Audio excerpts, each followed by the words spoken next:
Bienvenue sur Mindfulness avec Drusilla. Dans l'émission d'aujourd'hui, nous allons parler d'un sujet qui nous concerne tous, absolument tous.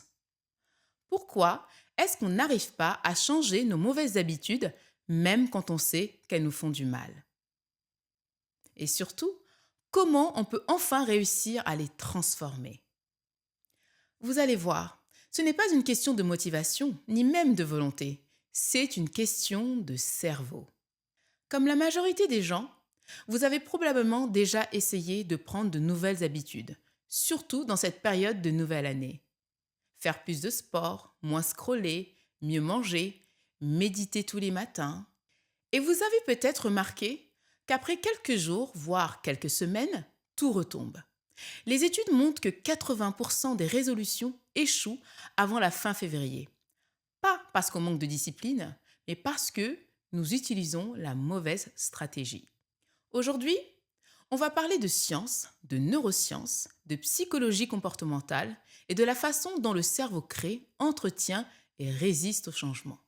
Les habitudes sont des boucles neuronales profondément ancrées dans le stratium, une zone du cerveau qui gère les comportements répétitifs et les routines. Dans le cerveau, il existe ce qu'on appelle la boucle de l'habitude, découverte par la chercheuse Anne Gribel au MIT et propulsée par Charles Duhigg. Cette boucle, elle fonctionne toujours en trois étapes. 1. Le signal. Quelque chose déclenche un comportement. 2. Une routine. C'est l'action elle-même. 3. Une récompense. Souvent une petite dose de dopamine. Et cette boucle se renforce avec le temps.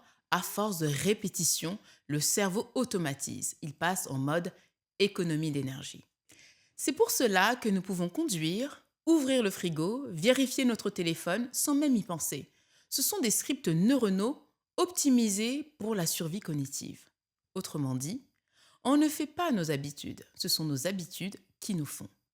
Pourquoi est-ce si difficile de changer une mauvaise habitude? Voici quelques facteurs scientifiques qui expliquent cette résistance au changement. Les chercheurs en neurosciences comme Wolfman Schultz ont montré que la dopamine renforce surtout les comportements qui donnent du plaisir instantanément. Et c'est ça le problème.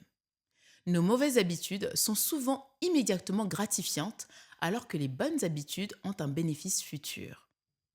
On surestime le plaisir maintenant et on sous-estime le coût plus tard. Autrement dit, entre méditer 10 minutes et scroller sur TikTok, le cerveau choisit automatiquement TikTok. Ce n'est pas vous, c'est la biologie. Une autre raison, la charge cognitive. Changer demande de l'énergie mentale. Et quand on est stressé, fatigué, surmené, le cerveau retourne vers la solution la plus simple, l'habitude. Et encore une raison très importante, l'environnement. Une étude montre que 43% de nos actions quotidiennes ne sont pas des choix, mais des réactions au contexte. Si votre téléphone est sur la table, vous allez le prendre. Mais s'il est dans une autre pièce, vous serez moins tenté. Et probablement, vous n'y penserez pas. En revanche, si la nourriture est sur la table, vous mangerez davantage. Nous ne sommes pas faibles. Nous sommes programmés pour économiser de l'énergie. Les croyances limitantes et l'identité. Selon la psychologie motivationnelle, les habitudes sont souvent liées à nos croyances et à la perception que nous avons de nous-mêmes. Si vous vous considérez comme étant gourmand et non sportif, votre cerveau l'imprime. Donc changer une habitude, c'est en réalité changer ce que nous pensons être et cela demande une réécriture interne difficile. Comment parvient-on à changer une habitude selon la science? Les recherches montrent que la motivation ne suffit pas. Ce qui fonctionne réellement repose sur le mécanisme comportemental, l'environnement et l'identité. Voici les leviers efficaces. Le pouvoir des micro-habitudes. La méthode la plus documentée scientifiquement. Commencer petit à petit. La Stanford Behavior Design Lab montre que la transformation durable passe par des micro-comportements routiniers. Par exemple, commencer 2 minutes de méditation, 10 squats, une page au lieu de commencer d'emblée sur de trop grands efforts. Pourquoi?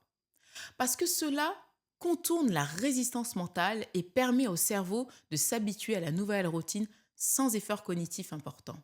Modifier les signaux et l'environnement. C'est l'un des leviers les plus puissants.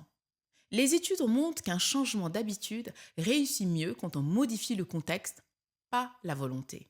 Exemple. Mettre les snacks à la poubelle, pas juste moins en manger. Charger son téléphone dans une autre pièce, ainsi que préparer ses vêtements de sport la veille, car 43% des comportements quotidiens sont déclenchés par le contexte, pas par l'intention. Remplacer l'habitude plutôt que la supprimer. Le cerveau déteste le vide. On ne peut pas supprimer une habitude. On doit remplacer la routine, mais garder le signal de la récompense. Exemple. Remplacer le cookie par un thé si la récompense est le réconfort. Remplacer le scrolling par un podcast, exemple le mien, pourquoi pas, si le signal est l'ennui. L'identité, la clé la plus profonde. James Clear vulgarise une idée centrale des neurosciences sociales. On change plus vite un changement d'identité qu'en changeant de comportement. Exemple. Au lieu de je veux courir, adopter je suis quelqu'un qui prend soin de sa santé. Au lieu de je veux méditer, adopter je suis une personne présente et consciente. Les comportements deviennent alors une conséquence logique de cette nouvelle identité. La constance est la vérité sur les 21 jours. Contrairement au mythe populaire, une habitude ne prend pas 21 jours à se former. Une étude de l'Université de Londres a montré que cela peut prendre entre 18 et 251 jours, avec une moyenne à peu près de 66 jours. Ce qui compte, c'est la répétition, la stabilité, la facilité du comportement. La discipline n'est pas la clé. La conception du système, oui. Il y a également les biais cognitifs qui sabotent nos efforts. Voici ceux qui interviennent le plus souvent. Le present biais. On privilège la gratification immédiate. Optimist biais. On surestime notre futur soi. Procrastination. Conflit entre valeurs et comportements. Biais d'habitude. Le cerveau choisit ce qui est familier. Ensuite, les traumas non résolus. Les connaître permet d'appliquer des stratégies compensatoires comme la réduction des frictions ou la création de rappels visuels. Prenons un exemple très concret. Imaginons une personne qui souhaite perdre du poids. Elle se lance dans un régime alimentaire strict, commence à faire régulièrement du sport et petit à petit, elle atteint son objectif. Sur le papier, tout semble parfait. Elle a suivi le plan, appliqué les règles, modifié son alimentation et son corps a changé. Mais la vraie question, c'est combien de temps ce résultat va durer ? Et la réponse dépend d'un élément essentiel que beaucoup négligent, son état psychologique et émotionnel.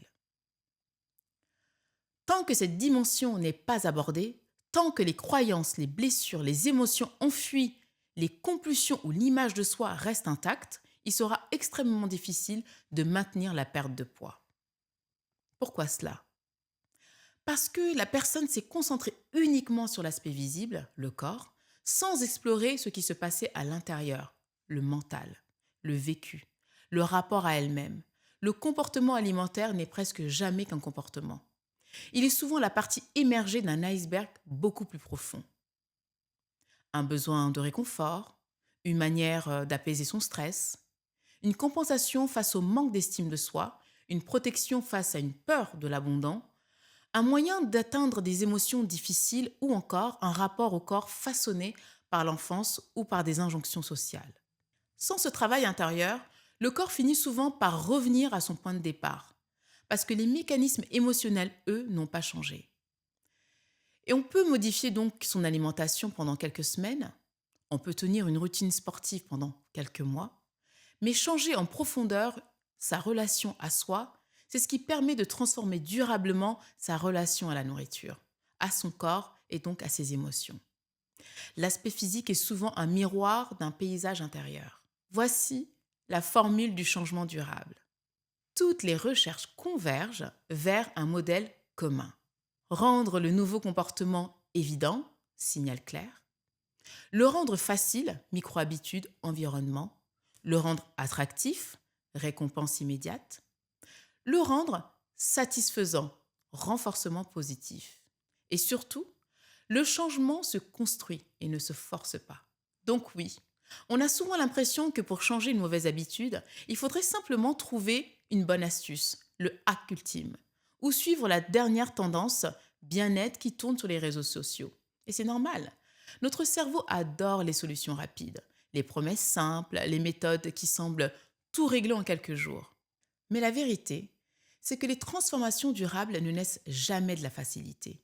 Elles émergent d'un travail intérieur réel et parfois inconfortable.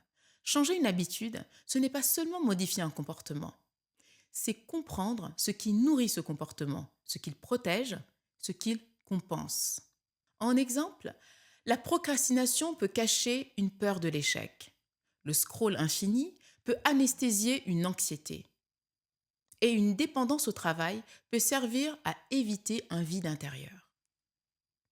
C'est là que les réseaux sociaux nous jouent des mauvais tours. Ils nous vendent l'idée que tout se règle avec une to-do list optimisée, une routine miracle ou 3 petites affirmations positives. Mais ce sont des pansements temporaires. Ce dont on a vraiment besoin, c'est d'un espace où l'on peut explorer ce qui se passe à l'intérieur. Ce travail profond peut se passer de différentes formes. La thérapie pour identifier les blessures, les mécanismes de défense, les peurs inconscientes. L'accompagnement psychocorporel comme le MDR, la sophrologie ou l'hypnose qui permet de libérer les émotions liées au blocage. Le coaching pour structurer le changement et trouver une direction claire. L'introspection guidée via l'écriture ou la méditation. Le travail somatique pour réapprendre à ressentir ses émotions dans le corps. Là où beaucoup de nos habitudes automatiques prennent racine. Ce qui compte vraiment, c'est la cohérence intérieure, la compréhension de soi, l'honnêteté émotionnelle et l'engagement envers ce qu'on veut réellement devenir. Changer pour de vrai, ce n'est pas se battre contre soi-même, c'est se rencontrer.